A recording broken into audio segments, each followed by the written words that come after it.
थक गए हो आप अपनी लाइफ में, सुसाइड करना चाहते हो, ये सोच रहे हो कि है ही क्या मेरी लाइफ में जो मैं और ज्यादा जी के करूं। जो भी काम करता हूँ उसमें कोई सक्सेस मिलती नहीं है। घर में देखो तो घर में सारा टाइम झगड़ा लगा पड़ा है। जो जॉब चाहता हूँ, जो बिजनेस करना चाहता हूँ, उसमें कहीं पे भी कोई रास्ता नहीं दिखता जिससे कि मैं अपने सारे गोल्स को, अपने सारे ड्रीम्स को अचीव कर सकूं। इसीलिए आज आप अपने आप को निराश फील कराकर, अपनी लाइफ से तंग आकर इसको खत्म करना चाहते हैं। पर क्या सुसाइड करना आपकी सारी प्रॉब्लम्स का सॉल्यूशन है?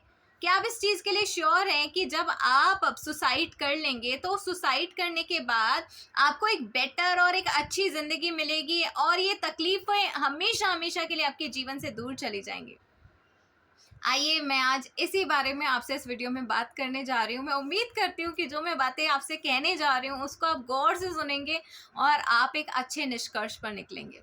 सबसे पहली बात तो ये कि आपको क्या लगता है कि ये जो लाइफ है, ये जो जर्नी है जिसमें जो सारी प्रॉब्लम्स आ रही हैं, इस जर्नी को अगर आप खत्म कर देते हैं, मेरे कहने का मतलब है अगर आप अपनी लाइफ को खत्म कर देते हैं, सुसाइड कर लेते हैं, तो सबसे पहली बात, सुसाइड करना इतना ज़्यादा आसान नहीं होता है। फिल्मों में जितना आसानी से दिखाया जाता है ना, उससे भी ज्यादा, कई गुना ज्यादा तकलीफ और पीड़ा होती है इस शरीर को खत्म करने के लिए। लेकिन सबसे पहली बात, क्योंकि मैं परमेश्वर के वायदों से बात करना ज्यादा पसंद करती हूँ, इसीलिए मैं आपसे कहना चाहती हूँ कि सबसे पहली बात आप याद रखना कि जिस शरीर को आप खत्म करने की सोच रहे हैं ना, ये शरीर आपका नहीं है।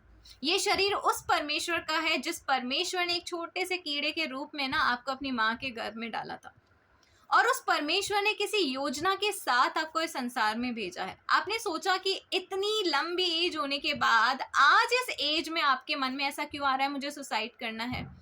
अगर परमेश्वर की यही योजना होती आपके लिए कि चलो जी, इसको 15 साल या 20 साल या 30 साल या 40 साल इतनी उम्र में लाकर मुझे इसको सुसाइड कराना है, तो परमेश्वर ने आपको जीवन दिया ही क्यों?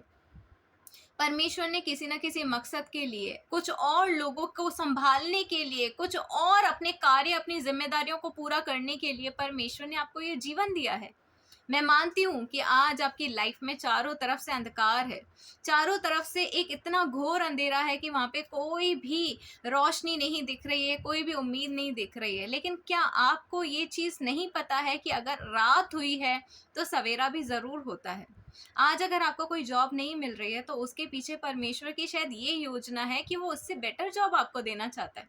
शायद हो सकता है कि आपका लाइफ पार्टनर आपको चीट कर रहा है या आपको किसी प्रकार से प्रताड़ित कर रहा है, लेकिन उसके पीछे परमेश्वर की योजना यही है कि परमेश्वर आपके द्वारा उसको बदलना चाहते हैं, ना कि परमेश्वर ये चाहते हैं कि तुम उस पीड़ा को देखकर अपनी लाइफ को खत्म करो। अगर आप किसी स्कूल में या कॉलेज में या किसी अन्य जगह पर आप एडमिशन चाहते हैं, आपने अप्लाई किया है और आपका एप्लीकेशन किसी भी प्रकार से खारिज कर दिया गया है, तो आप डिसअपॉइंट मत हो मेरे प्रियो।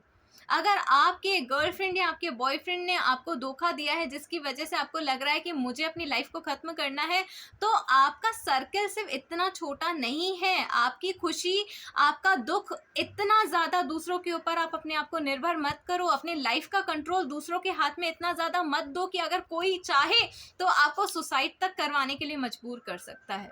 ये शरीर परमेश्वर का है, परमेश्वर की एक योजना है आपके जीवन के लिए। परमेश्वर कभी भी आपको सहन करने से ज्यादा कभी भी तकलीफ नहीं देता है। उस परमेश्वर से आप ताकत मांगे, वो परमेश्वर आपको इस मुसीबत से निकालने की ताकत रखता है। परमेश्वर परमेश्वर बड़ी से बड़ी विपत्तियों को एक चुटकी में सॉल्यूशन निकालने की ताकत रखने वाला हमारा परमेश्वर है। ये परमेश्वर के मंदिर को अगर हम डिस्ट्रॉय करते हैं तो सबसे पहले हम पाप के भागीदार बन जाते हैं। और मैं एक और भी आपसे सवाल पूछना चाहूंगी, क्या आपको ऐसा लगता है कि ये जो जर्नी है इसको खत्म करने के बाद आप पापों से मुक्त हो जाएंगे, आप अपनी एक अच्छी और खुशहाल जिंदगी जिएंगे? इस पूरे संसार पर ना शैतान का ऐसा कब्जा है कि उसी शैतान ने आपकी लाइफ में अभी ये प्रॉब्लम क्रिएट की है जिसकी वजह से आप सुसाइड करना चाहते हैं। और आप सुसाइड कमिट करने के बाद उसी शैतान के घर में चले जाएंगे। आप सोचिए, इस लाइफ में जहां सिर्फ शैतान ने इतनी से आपके जीवन में पीड़ा दी और आप इतना परेशान हो गए कि आप सुसाइड करना चाहते हैं, तो जब आप उसके घर में, मतलब कि शैतान के नरक में जब आप जाएंगे, तो नरक की अग्नि में आप सोचिए क्या आप अपने आप को उस तपन से बचा पाएंगे? क्योंकि वहां तो ऐसा और कोई रास्ता भी नहीं होगा कि वहां पर जाकर आप एक बार और सुसाइड कमिट करोगे। ये लाइफ मेरे प्रियो जिसको मिली है ना, उसको कद्र करनी चाहिए। कई ऐसे लोग हैं जो हॉस्पिटल में आईसीयू में पड़े हुए ना, उनसे जाके पूछो कि इस लाइफ की कितनी कीमत होती है। कई ऐसे लोग हैं जिनके घर का मुखिया, जिनके घर को चलाने वाला व्यक्ति इस दुनिया को छोड़ के जा चुका है, उस इंसान से पूछो कि उस इंसान की उस घर में कितनी ज़्यादा कमी महसूस की जाती है। लेकिन आज जो आप अपनी लाइफ से परेशान हो, मैं कहना चाहती हूँ आप लोगों से कि आप इतना जल्दी हताश मत होइए। आप एक बहुत बड़े योद्धा हैं और आपको ताकत देने वाला वो स्वर्गीय पिता परमेश्वर हमेशा आपके साथ है। आप बस अपने अंदर बैठे हुए परमेश्वर की उस हिम्मत को मांगे। इस तरीके से अपनी लाइफ को ख़त्म मत करें, क्योंकि आपकी लाइफ इतनी ज़्यादा सस्ती नहीं है कि छोटी छोटी सी दिक्कतों से आप परेशान होकर आप अपनी लाइफ को ख़त्म करें। अपने माँ-बाप के बारे में सोचिए, अपने बच्चों के बारे में सोचिए, अपने लाइफ पार्टनर के बारे में सोचिए, अपने फ्यूचर के बारे में सोचिए, अपने उन सपनों के बारे में सोचिए जो आपने देखे हैं।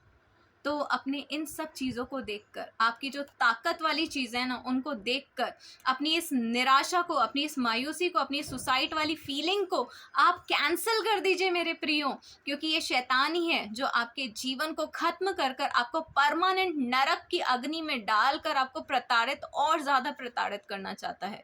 तो शैतान के हाथों में ना पड़े। परमेश्वर के द्वारा दी हुई इस खूबसूरत ज़िंदगी का थैंक यू करें और हर रोज़ तकलीफ़ों को जूझने के बाद भी आप कहें कि मैं जीऊँगा और मैं विजय प्राप्त करूँगा, क्योंकि परमेश्वर मेरे साथ रहता है। मैं विश्वास करती हूँ परमेश्वर सदैव आपके साथ रहेगा। अगर आज आप निराशा में हैं तो प्रभु एक ज्योति बनकर आपके जीवन में आएगा और आपको कभी मरने ना देगा, कभी आपको परमेश्वर छोड़ेगा नहीं। परमेश्वर पर विश्वास रखें। मैं दीपा जनियानी एक बार फिर जल्दी मिलूंगी, तब तक सभी को जय यीशु की।